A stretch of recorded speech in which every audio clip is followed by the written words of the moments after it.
Welcome to Season 5 of the Long-Winded One podcast. Listen as we showcase original work from top Royal Road authors read by professional voice actors. Hear interviews from your favourite litRPG and game lit authors. Lastly, listen as the Long-Winded One tries his hand at his first ever litRPG novel, The Four Treasures. All right, well, welcome everyone to another episode of The Long-Winded One. With me tonight, I have another fabulous author whom I've met through Royal Road, or actually through a friend of a friend on a Discord for Royal Road. He is an author of a story that we're going to talk about later tonight called The Newly Broke Heroine. Welcome to the podcast, Magius. Greetings, and thank you for having me this evening. Yeah, it's my pleasure. My pleasure. I always like to talk to narrators and authors for the thing that I like to do most, which is reading and writing. But let's just get started. And if you can, just tell us a little bit about yourself. Well, let's see. I was originally from the Northeast. I was born and raised up there, and a lot of my childhood was spent playing on the Nintendo and doing a lot of reading. I remember my mom would bring me and my brother to the library, like once a week, once every other week, way back when in the day. And I remember it always used to be a treat. I would always be grabbing books off the shelf for like Michael Crichton, Dean Koontz, John Grisham, and You did the serious ones, huh? oh yeah, I know. It was kind of surprising what I gravitated towards. What else? There was also one other book series I read, Robin Cook. It was always fascinating to me. I also read a lot of other traditional fantasy stories. My mom had a collection of books that she had back when she was younger.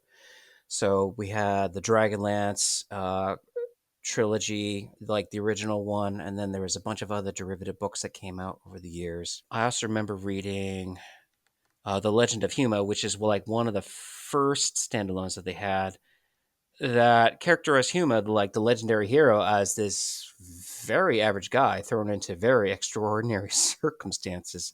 And the game and my handle actually was kind of inspired by one of the characters from there, Magius. Should I know that name from the trilogy? The Staff of Magius that Raceland Oh, acquired. of course. Yeah. Okay. Gotcha. Well, yeah. So you've done a lot of reading.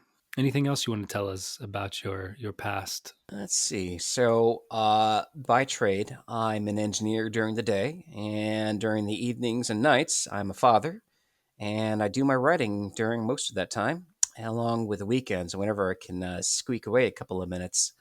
Writing on my phone became a opportunity when life is a go go go kind of thing. It just strikes me how many people do sort of scientific careers, but really their love is reading and writing. It's kind of a unfulfilled dream for me. I remember when I was during my early days of high school, I'd get the guidance counselor asking, "Hey, what do you want to do?" I was like, "I want to be a writer." And then it was a little bit of a deterrent saying, "You know how hard it is to get in there, right?" I remember eventually my career segued to looking at engineering because the money was always there, and I did have an interest in physics, mathematics, and things like that, and applied science. Mm-hmm. And my first book series, Luminaires, was conceptualized back when I was a teen, but it took me almost 20 years to bring it to fruition, mostly because it sat idle on my hard drive for months at a time, and I would think about it.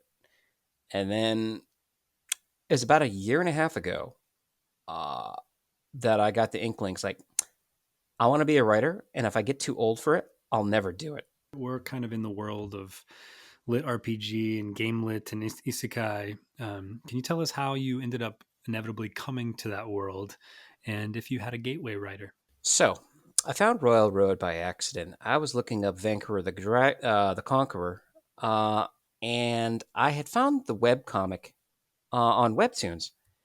So I started looking around to see where the source was, and I find Royal Road. So I started digging in. I started looking at some stories. I think that one of the first few stories that I read was Newly Summoned Demoness. And I read that through basically about the first book can change. I have a little bit of a problem of focus, or I can read something for a good chunk of time and then I like kind of forget about it. Stories that stuck with me though was Vitaly's series of books that dealt with romantically apocalyptic, all set in that universe. One of the first ones I read, I think, was Unlimited Isekai and Other Unfortunate Magic. And I read part of Technomagica. I have read the new version of it. I also read Somebody Stop Her.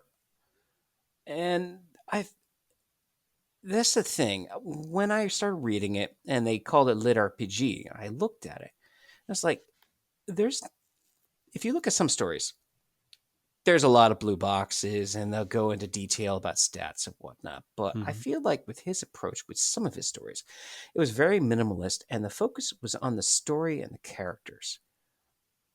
Bottom line, I've since actually talked with Vitaly from time to time to give a little bit of input on one of his series. It's great to see like the inner working process of how they develop those new chapters over time. And you don't need to necessarily have numbers going up all the time. You really need to have a good story and engaging characters first and foremost. I completely agree with you, but there are some people out there that love the crunch.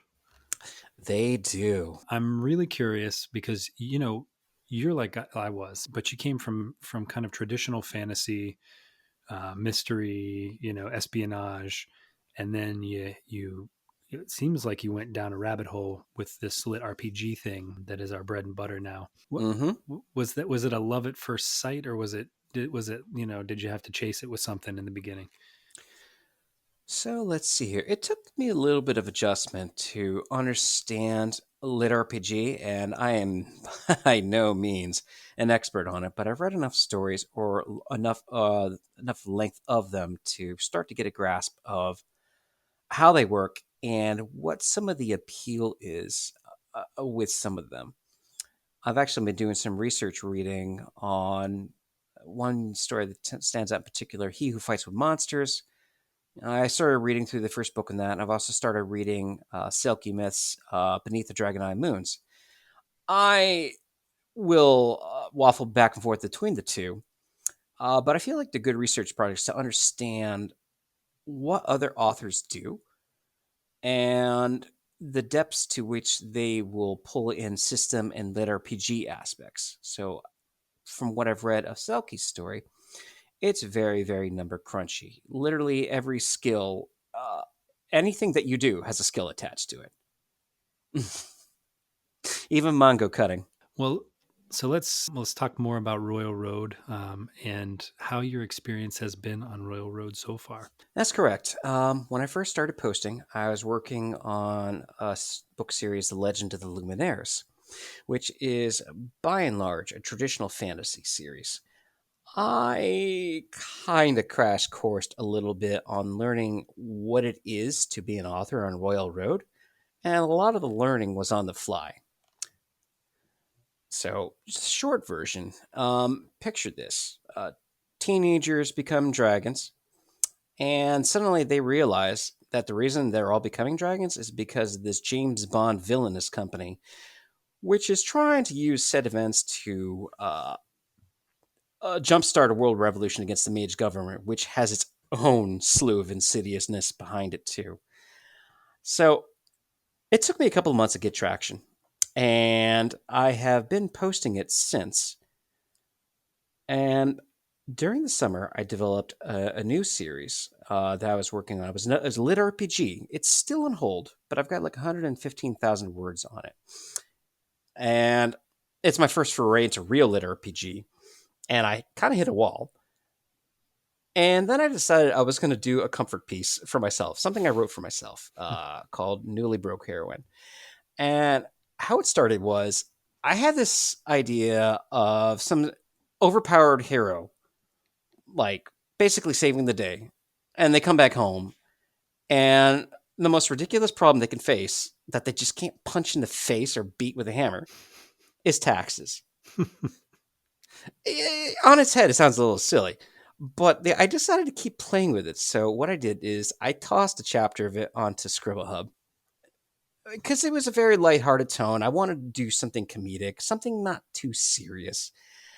And it ended up coming up with a debut that surprised me. So I knew what I was working next after I had posted several other chapters. I talked to a couple other authors with the premise and they said, you should write this. And so I did. I spent the next, I think it was about a month and a half writing the story. And then I released it on October 5th. Hit Rising Stars in a couple of days.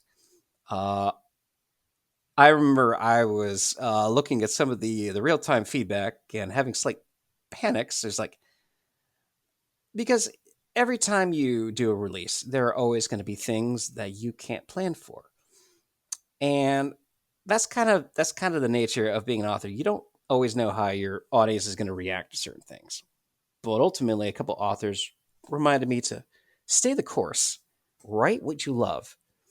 So I did that more or less and make a couple of tweaks, and it hit, I think, rank 8 on Rising Stars Wow. before it started coming down, and I was really, really happy about that. That's huge. Yeah. Especially after you hit Rising Stars after a couple of days. That's amazing. I had a lot of help from a lot of authors who were willing to take a gamble on me, and it's a very much a collaborative effort between the authors. We're always trying to help each other out, make up ads or concepts for ads, doing beta reads, things like that. And it's a really collaborative community, and I love it. With the success that you've experienced and with the advice that you've gotten, could you please pass on some advice to an aspiring writer? All right, first off, please don't do review swaps. They don't add value. Okay, on a more important and serious note, like, guys, when you first start writing your stories, there are going to be growing pains, and it is okay to fail. It is okay to write something brave and bold, have it not work out, but the important thing is to keep going, analyze what went wrong, and if it's time to cut it, you can cut it. But at the same time, if you can identify what didn't work, keep at it. Keep consistent. Keep reaching out for shout swaps. Don't be afraid to ask your fellow authors for help with trying to figure out tricky segments. There's a large community of people out there who are willing to help if you ask for it. That's what I do on Forgotten Library. I've read a number of people's stories that are in beta reads, and I offer my input. I'm still learning a lot of things myself, but it's very important that it's not really a one man show anymore. Uh, and it's a very collaborative effort. And if you keep at it and you keep an open mind on learning and have the drive, anybody can succeed if they put enough effort into it. I think everybody's going to want to know where to find you on your socials, your websites. Want to talk about what we can expect from you here in the future? Okay. So I am currently on Bluesky. I just created an account a few days ago. Uh, Same. so I put little snippets of, hey, here's who I am as an author, and here's what I'm working on. I'm still kind of finding my legs on that one, but it's been a good experience so far. It's Twitter without the toxicity. At least I hope it stays that way. I was never on Twitter, but I joined this on a whim. I'm also on Facebook. I have an author page. And then I also have a Patreon that I have set up under the same name if you search for it. I typically link it at the end of the chapters when I do my stories. Well, what else are you working on right now? So I just recently concluded a piloting test on the Hallowed World, which is my next story, which is my first litRPG. Uh, the plan was I wanted to introduce a new story using everything I learned, and I wanted to try a litRPG. But at the same time, I also wanted to. I didn't want it to be a wooden main character or a self insert. I wanted to very much keep the character profile like I do in Luminaires, where every character is just like filled with life and vibrancy and somebody you like might know next door.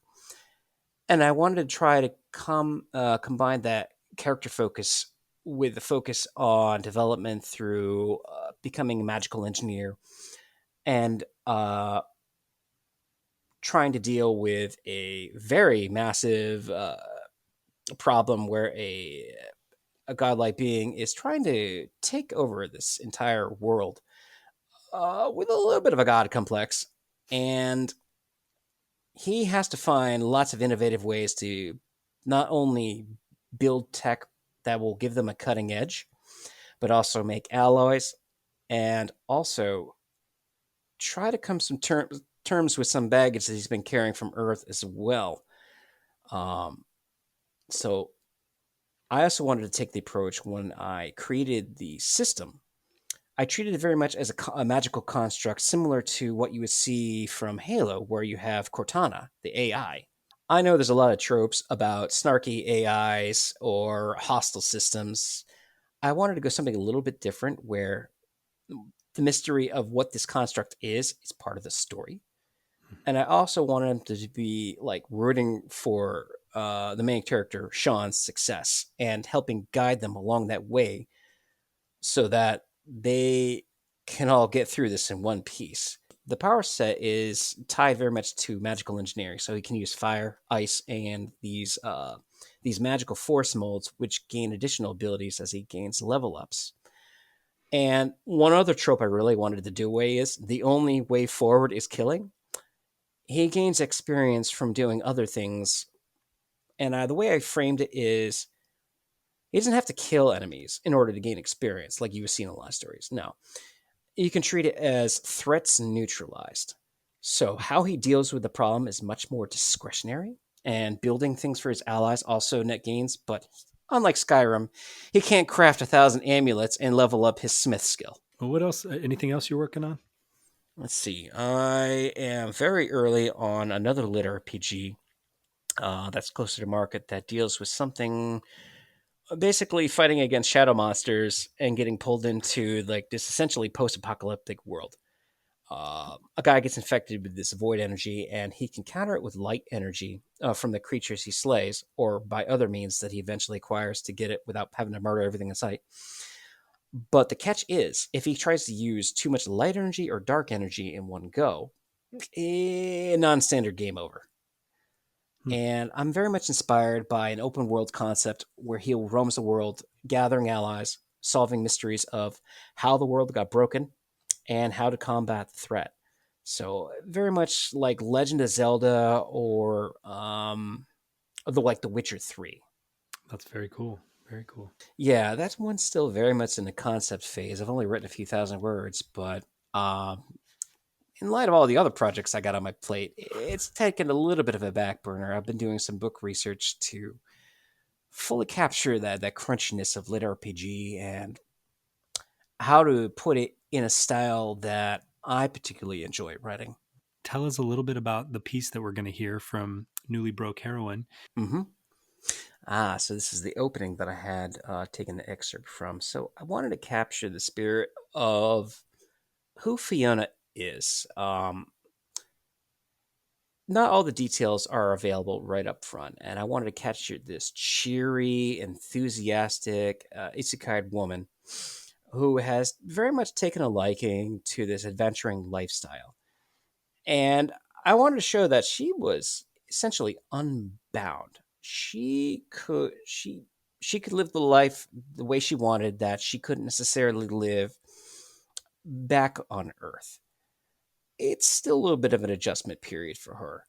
But I wanted to capture this slight level of zaniness, and I'm very much inspired by Disco Elysium. Have you ever played?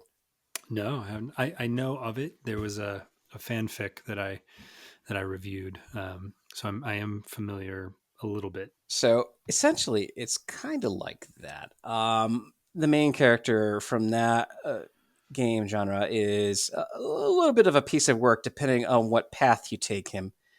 And I was really impressed by the narrative choices, and I wanted to capture this high energy person that really didn't have any censorship. And the hard part for her later on is learning sometimes you can't always take the most direct and blunt force path. And she has got to come to terms with some baggage that she's been carrying around for a long time, while still keeping it very much fun, funny, and very much slice of life. I wanted to capture something that spoke to how do people live in a fantasy world where magic is everywhere and it's essentially become a crutch for lack of technology. So instead of have the cell phones, they have arcane relays. Instead of having, like a jacuzzi that's heated by electricity, there's a bunch of fire elementals that Fiona humorously feeds marshmallows to keep them to keep the thing running. I want to capture what's a good example of this? Not slapstick, but just something very vibrant and fresh and interesting. You want to elevate the mundane elements of life into something extraordinary. And I also wanted to think about how they would handle, like just commuting to work or something like that. There are avians who literally can just fly to and from work. And there are other instances, let me think here, how they typically handle careers. So there are classes that everybody acquires at the age of 18, or they can choose to go into a path earlier than that if they're sure what they want to do. And it's tied very much with the history of the world, which is called Sepaloon. And all this kind of ties together on Fiona's journey to both settling down after an adventuring life and finding a new normal for herself in this very high energy world, and discovering the things that are most important to her, whether it be shopping for extravagant shoes, a mage fire jacuzzi, or realizing that the most important things that she needed were already there, her friends who have stuck with her through high and low. That sounds awesome. Well, I can't wait to hear the piece. Thank you for sharing it with us. And thanks very much for coming on the podcast tonight. It was a pleasure. Thank you very much. Thank you for joining us down this litRPG deep dive. Please consider giving us a review on Apple Podcasts and visit us over at longwinded.one, where you can see past episodes and find all of our socials, even our new Discord server. We hope you enjoy.